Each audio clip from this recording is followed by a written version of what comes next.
Going on, traders? How we doing out there? Are you guys pumped and excited to go ahead and dive right into desktop metals? We're going to go ahead and get you guys started here. I'm just going to play my intro, and after the intro, you guys will check out the interview. Please do me the favor, go ahead and hit the share button. Let all the desktop metal fans and investors know about this interview.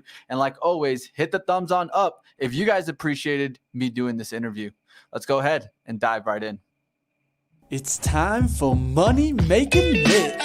When investors need a story, we're going to the moon. Welcome to Money Mitch, where story is everything.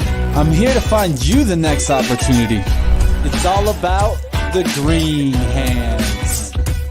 Now we all know the bull market is here to stay. Money Mitch. All right, traders. All right, traders, I hope that you guys are as excited as I am to go ahead and get into the interview with Desktop Metals. You guys know I've been recently following them and, of course, mentioning them plenty of times on the SPACs attack. I know that my loyal listeners have been following since those SPACs attack days. So we're going to go ahead and dive right into the interview. Like always, one of the areas that has impressed me the most looking forward to in my life has been 3D printer. I at least have a brother-in-law that loves to do a little 3D printing. He always sends me little gadgets, so I enjoy that. Let's get into the interview today. We're going to go ahead and get into with Ric Fulop, the CEO of Desktop Metals. Let's bring him on here. How we doing? Hey, it's a real pleasure to meet you. Welcome to have you on. I'm super excited to get into it. One of the stocks that I've been mentioning since SPACs attack, since the very beginning of the SPAC boom. Now we're getting into the point where we're really getting into the stories, I think. You know, one thing is the hype. The next thing is after that, looking into the fundamentals, looking into the stock and the growth outlooks. Let's get into that. And first, the question, I think, let's start off with the basics. What's the mission at Desktop Metals? Yeah, so Desktop Metal is the leader in 3D printing for mass production. 3D printing's a technology to make products without tooling, where you could have any shape and you have a machine that makes what you want. One of the really cool things about it is that it gives you incredible flexibility. So we're very much a pure play for all the supply chain disruption that you're seeing today. It's one of the reasons we are the fastest growing company in this segment. Printing has had, I would say, three acts. The first part of printing, maybe 20 years ago, was about prototyping. And then it went into a mode where it was very useful for tooling. And then now with technologies like what we're bringing into the market, which are area-wide, high-speed process technologies, you're able to do printing for high-volume mass production. And that is the area where we're the market share leader, and it's the fastest-growing segment in the additive space, and it's the reason that our company's growing at the rate that we are. Yeah, definitely. You know, when we talk about Desktop Metals, we always hear about binder jetting.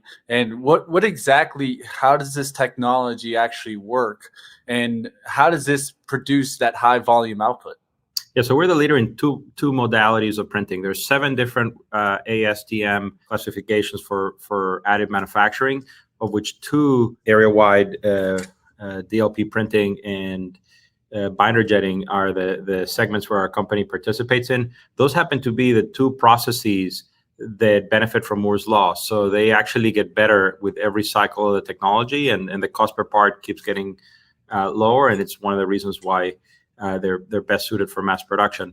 Class of technology you were asking about, binder jetting, is a process invented by one of my co-founders at MIT. He was a professor named Ellie Sachs, and you spread a thin layer of powder, and then you deposit a picture of the part or the multiple parts in that layer, and then you repeat the process nonstop until you have a full set of nested parts in a powder bed, and then you remove the powder and you end up with the parts.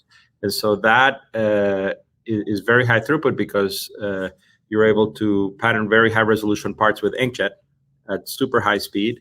And the technology that we've invented and patented allows you to take what was originally binder jetting, but now do all the steps in a single step, dramatically reducing the time that it takes to make parts and increasing the throughput to huge amount. So our premium systems are about 100 times the throughput of legacy metal printing solutions, and that gives you a much lower cost per part, roughly about 1/20th the cost of a legacy laser-based solution. And that is the reason why we have very high growth in our company.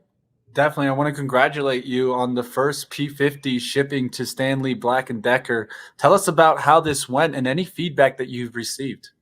Absolutely. So P50 is one of our flagship products in the metal side. It uses a technology called single pass jetting, which, as I mentioned in the earlier comment, combines all the steps of binder jetting into a single step.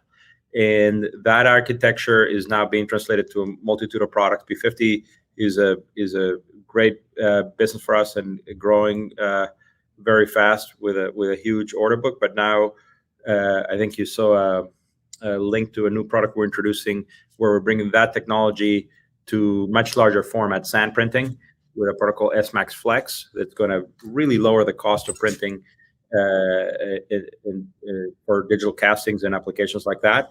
And those types of systems, which are available today, can make parts as long as 2 meters, in the future much bigger than that, as a single component. So instead of making a component or a part out of many different parts that have to be assembled, you could make one giant part that has all the components in it. And that is the way that a lot of industries in product development are heading into. So that's part of the business that we have going on. That scales also down to a product we have called P1, that technology, which is now widely available and shipping in volume around the world.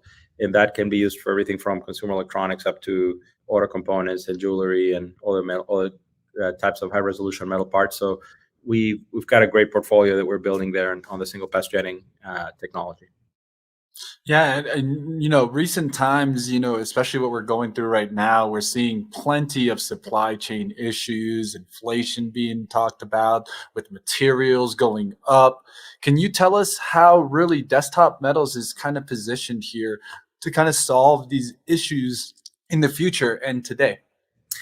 I mean, I think that if you asked me a year ago, would this be a growth catalyst for the business, I wouldn't have thought that we would be in the supply chain scenario that the whole manufacturing world is in. But it is definitely a big catalyst for us. Reshoring and the ability to simplify your supply chain and make what you want as close to the customer as possible is a significant driver of demand. And it's one of the reasons that the companies, we grew over 160% organic last year, and this year we're going to go from 112 to 260 million.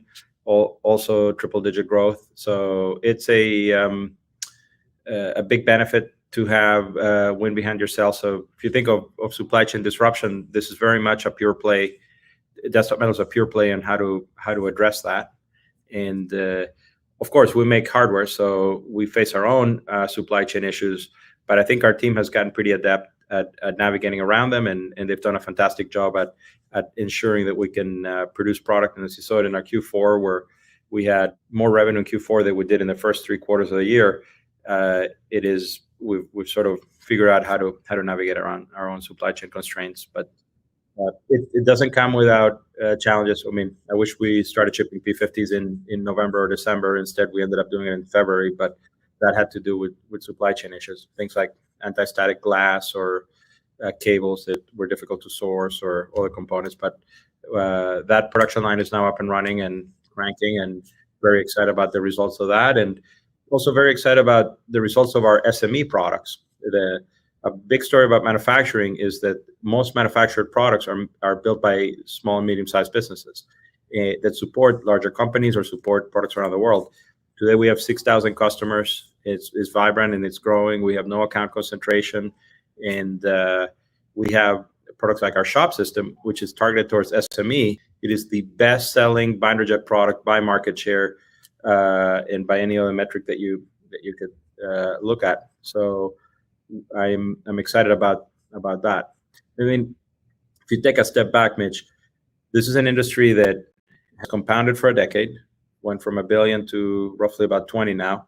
and then it's projected to go from 20 to 150 by the end of this decade. So we're in the inflection point where the curve starts to get steeper. And I think the long-term goal of the company is to have double-digit share of that $150 billion market by the end of the decade. And we have a real shot at it. And we have a near-term goal to be north of $1 billion by 2025. So. Definitely. Let's get into the recent acquisition of X1. And, it was a recent competitor of Desktop Metals and now bringing new expansion capacities. What are those capacities? And can you tell us anything about the X series? Absolutely. So it's a really exciting acquisition. They're a great company. They had commercialized the original binder jet technology that had come out of MIT before we started the business.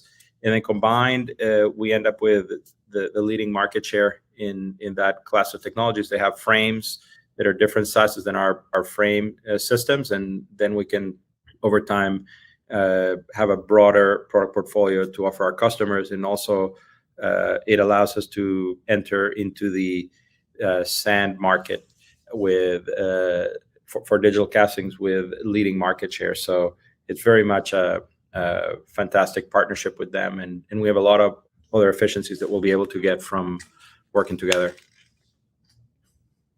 Yeah, recently I saw that X1 had worked also with Ford recently. As I'm showing this video here, you can see the capacities. Actually, you see it in work here. Yeah. So tell us how this is going to be in the auto manufacturing world.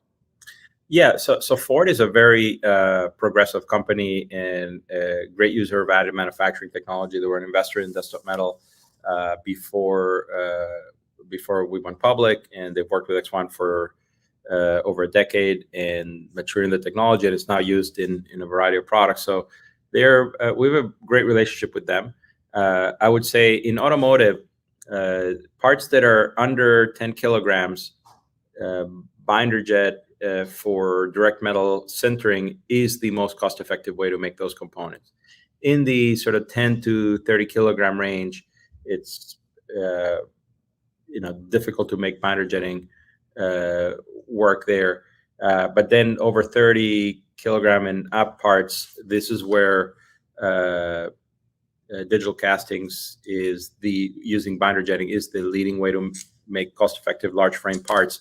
So you'll see the technology being used across the board for a variety of processes. What you were seeing in that video is an experimental aluminum system that X1 and Ford developed together. Aluminum over the past was a difficult technology to get to sinter. In an industrial environment, you wouldn't do this with in a glove box like this. So our P50 systems have very high throughput depowdering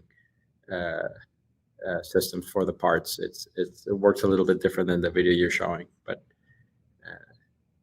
excited to definitely see. Also, we'll be looking to see a video exactly on how that works. One thing that I did see also is there's so many aspects, right, of desktop right now. Desktop Health launching Einstein here, a dental 3D printer. Tell us about Einstein and what is it capable of?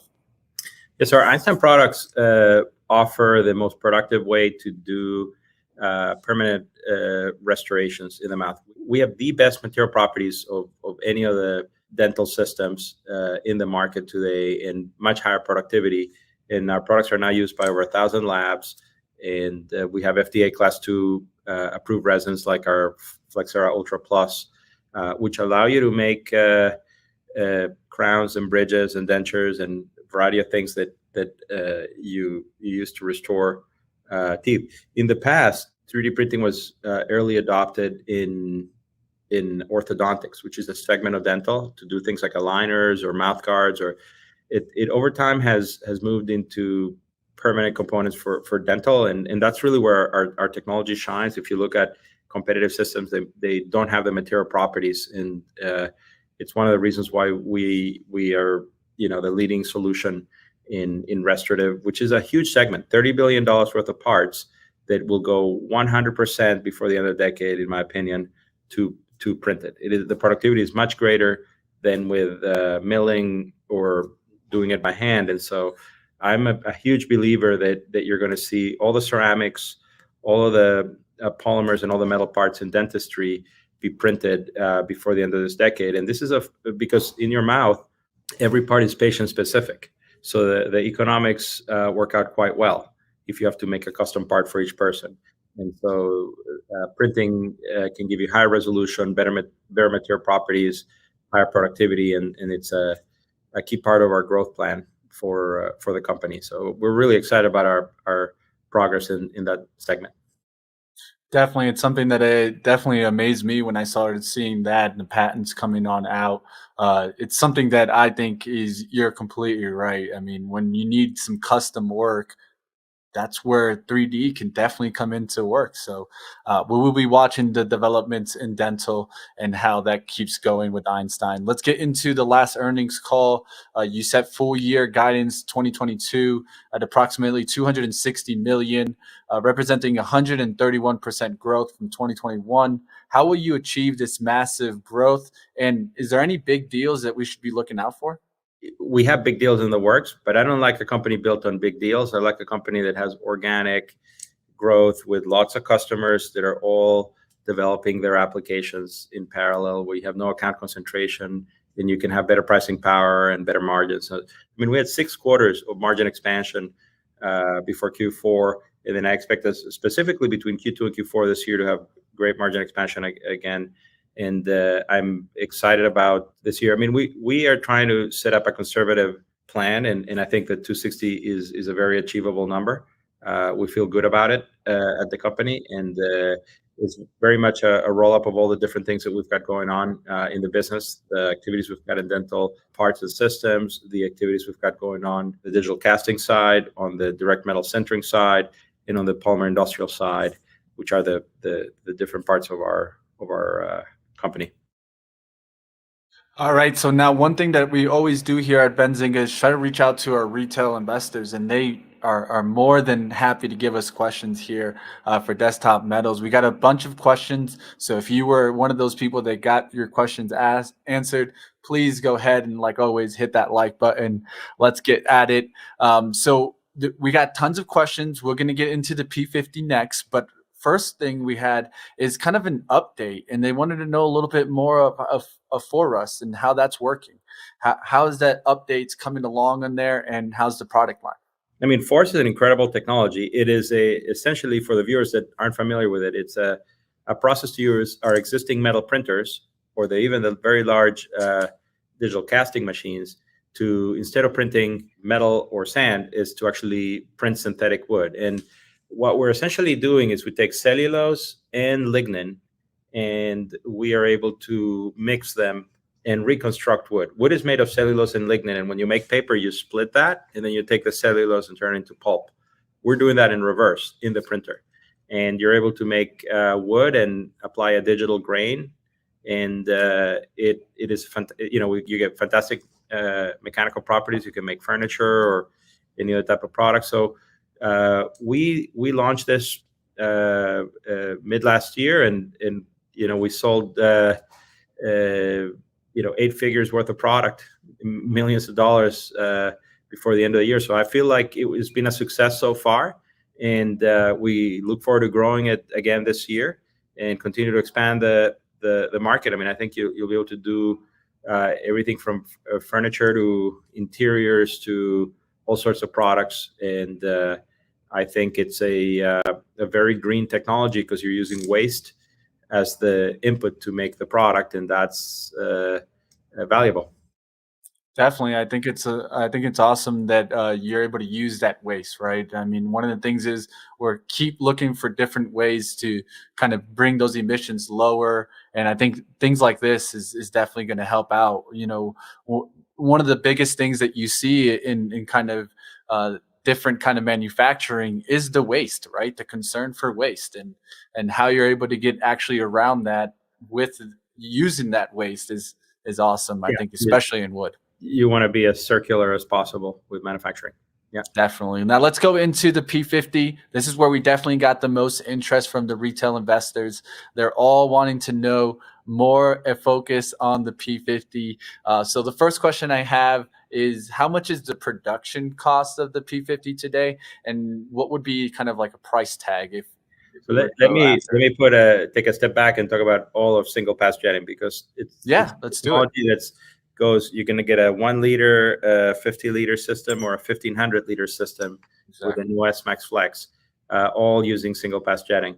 So a P50 is starts around $1 million, but you usually would configure it for 24/7, which is about 2.2 million, and that gives you great ROI. It's the lowest cost process to make metal parts with additive manufacturing, and it is a fantastic, over $100 million developing this single pass jetting technology. It's a wonderful technology. So would be happy to talk about applications and customers, things that this can be used for. It's you're making a layer every roughly 3 seconds, and that is much higher throughput than what you did before. It's like, think of the analogy of a printing press versus a printer. You can't get anywhere close to that with alternative systems to make metal parts. Definitely. Let's go ahead. Let's dive into the next here. How are the plans for international expansion for the P50 going?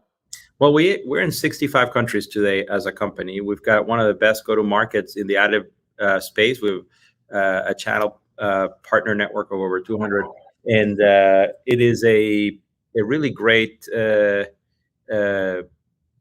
way to get to customers around the world. It's very efficient, and we are leveraging that network to introduce this technology to a large number of corporations. And today we have sales in around the world. So you will see as we continue to mature the business, this technology proliferating around the world. Today we are our first couple of customers are in the U.S., but very soon thereafter in Europe and Asia. We have single pass jetting systems today from the P1 format, everywhere from China to many parts of Europe to many parts of America. So I do expect this technology to, as we introduce new products, whether it's S-Max Flex or the P50, et cetera, to continue to be adopted by our customers around the world. We have 6,000 customers in the business today and growing. So I expect it to continue. All right. Now, one of the questions that we also got were for printing bigger parts than the P50 can create now. How's that working, and how are you guys looking forward to kind of solving this? I mean, you could take an S-Max Flex and use it to make parts, or an S-Max Pro used to make parts that are 2 meters in length, and it is totally possible to do that. We also have on the fully sintered route of production, we've got a company we acquired in the UK called Meta that enables you to do much larger parts via binder jet, because you eliminate the shrinkage that happens when you sinter parts. So there is this is an area of continued investment and expansion, and every time you make the technology better, it amplifies the number of applications that are addressable.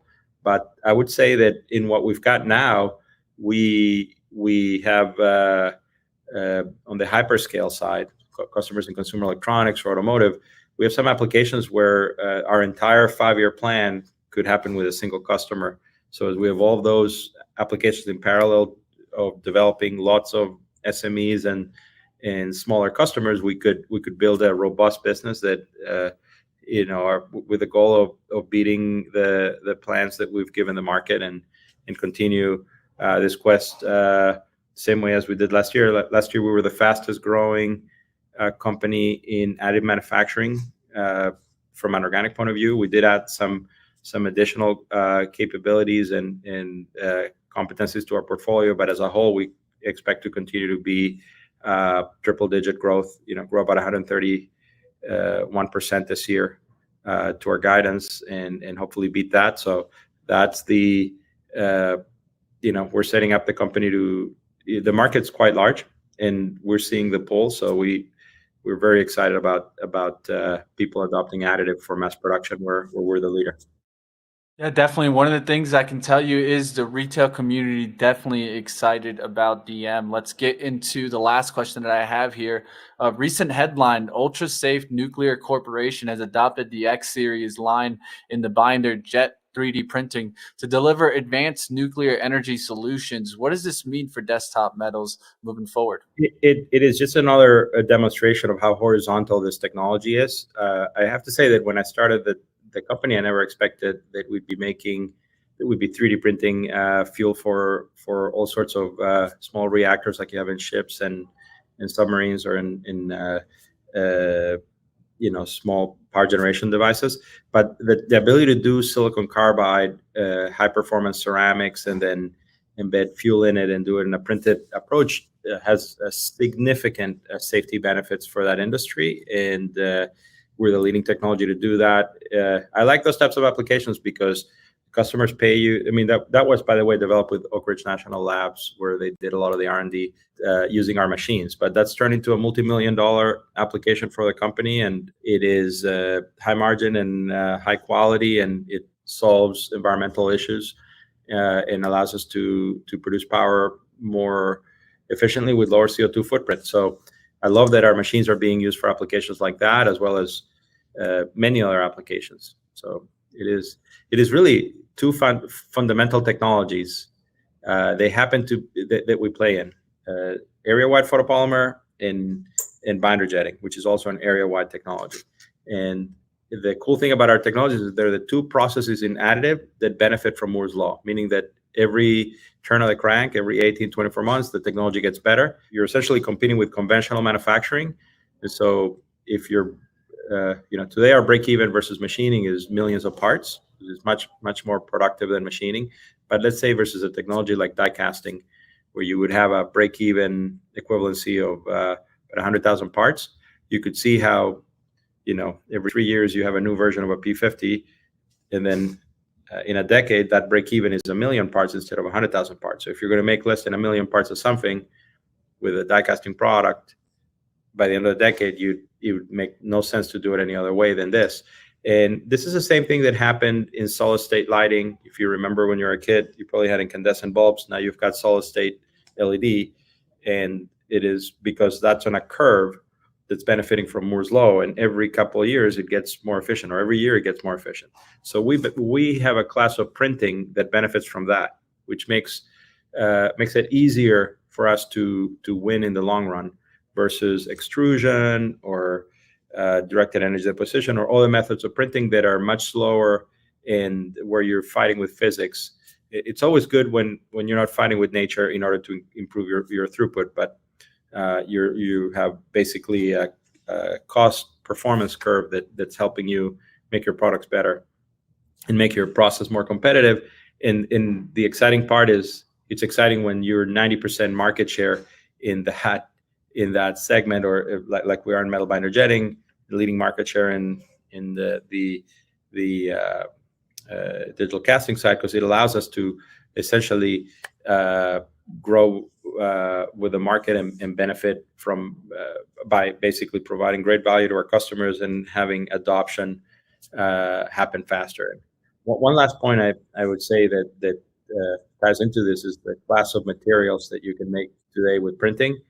If you look at a decade ago, there was very limited. Today, our company has over 250 materials that are available that you can print. Many different types of alloys, many different types of polymers, wood you touched on, materials designed for dentistry. So all with these two platforms and 20 products in these two platforms. So we're very solid footing, and we're really excited about the prospects. I'm personally excited. I bought stock earlier this week, and because I feel like we're great value, and I see the prospects for our business, and we feel great about it. So I'm a huge believer in this. Hey, Rick, you weren't the only one. I saw a couple block trades going in on the last couple of days. So definitely there's someone watching this stock too. Now, the last thing I want to get on is, of course, there's other 3D printing stocks and other 3D printing companies in the world. But what gives you guys the competitive advantage and how you're really going to obtain the market? Yeah, there's definitely other approaches. So I would say that the approaches, the other approaches are either very well suited for prototyping or very well suited for tooling. For example, FDM, which is an extrusion technology, is very well suited for tooling. Stereolithography, which is like a laser drawing on a vat of liquid, that's basically 3D Systems' main technology. That's very well suited for large prototypes and has been their mainstay.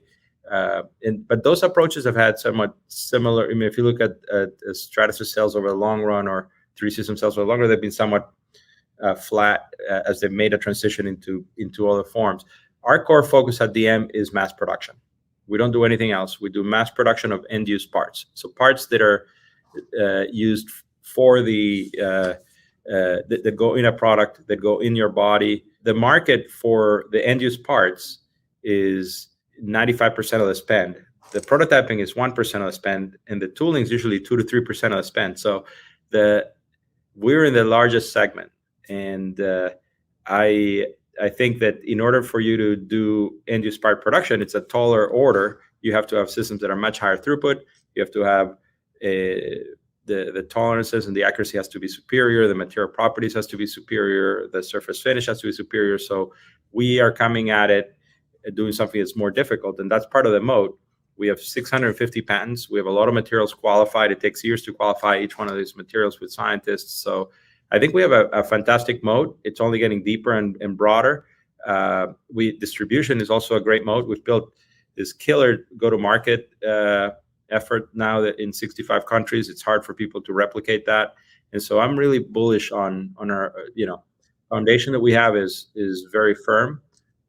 And we have very, very happy customers. So that's also part of what pulls. We have many customers that started with one system and they go to 3, 4, etc. on across the board, whether it's on the photopolymer side or on the dental side or on larger systems like digital castings. We have some customers that have many machines to do what they need to do. So and now with in that segment, I'm really excited about this S-Max Flex product because it creates a completely new price performance. So it's going to take adoption, which was in the 3 to 4% in the castings industry.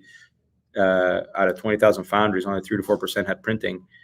With the supply chain disruptions that you're seeing, and with the ability to completely change the economics with a single pass jetting solution that is priced at half the price of legacy systems, we're going to then go after that 20,000 foundry number, not that 3 to 4%. And I think so. We're aiming for broad adoption of this technology at scale.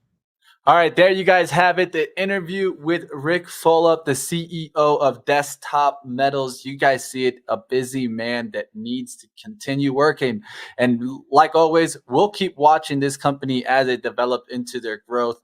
One of the things that I definitely can see is competitive advantages in different areas. We will keep an eye out on how they go ahead and obtain the market share and meeting those guidance numbers. Like always, guys, smash the thumbs on up. If you guys enjoyed the interview, hit the comments after below. If you guys got a question for Ric, I definitely won't mind reaching on out after this interview to maybe get you guys the answer.